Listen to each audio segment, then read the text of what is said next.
morning. Welcome back to Breakfast Television. Now we're looking at a drive that's not too bad within the city as of right now, but our first problem of the day, on the westbound 401 ramp to Brock Road. We have a right lane block because of a collision. Emergency crews are currently on the scene.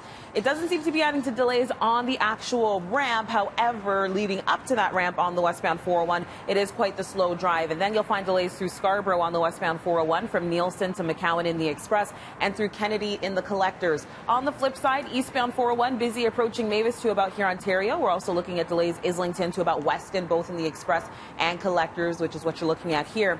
And then a slow, or rather actually decent drive heading towards and through North York right now, both in the Express and Collectors.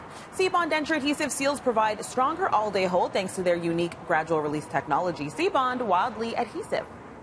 That's a look at your roads. Frankie, I know we've been talking about up north, the driving conditions may not be the best. Yeah, but if you look at the window this morning here in Toronto, you say looks pretty good out there, but be warned. Special weather statement by Environment Canada. This afternoon, we could see some of that snow squall activity push its way into Toronto. Also, the risk just outside of the city of blowing snow with winds continuing out of the west 30 to 50. And that equals some bad roads. What Steph was talking about is what's going on just north of the city this morning. That's coming off Lake Huron, pushing its way over towards areas like Alliston. We're seeing that into New Tech this morning, into Innisfil, as well as into Bradford, northern portions of the York region, touching its way through to Georgina, and then it moves its way east. And this could push its way down into Oshawa at any time. So just be aware, north of the city, along the 400, the 404, anywhere north of that King Road, you can see some snow-covered areas and also some whiteout conditions, especially when you're seeing that west. That means if you're driving north and south, that crosswind is what's creating that blowing snow and whiteout conditions. -6 into Markham right now, -6 at Pearson. Highs today of -3, -10 through the overnight. Cold start to your Saturday morning. Flurries through the morning at -5. Temperatures rise Sunday. We'll see some sunny breaks. Get into some showers Sunday night into Monday. 7 degrees by Monday. 4, nice looking day into Tuesday, partly cloudy. 6 and cloud cover on Wednesday. And 6 degrees as well on Thursday. That's a look at the next 7 days. Weather-wise, some school bus cancellations this morning.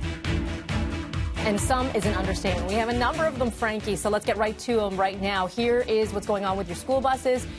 Buses for Durham Catholic and public boards have been canceled for zones 1, 2, and 3. York Region Catholic and public, your buses are canceled as well. Moving along now to Halton Region, just for Zone 3 for both public and Catholic. Buses canceled, schools open. Buses canceled as well for Caledon and Dufferin County. All buses not running in Simcoe County. And then all buses canceled in the city of Kawartha Lakes and for the Trillium Lakelands Board. And this just came through as well. All campuses for Georgian College are going to be closed today. So obviously classes will be canceled, so something to keep in mind.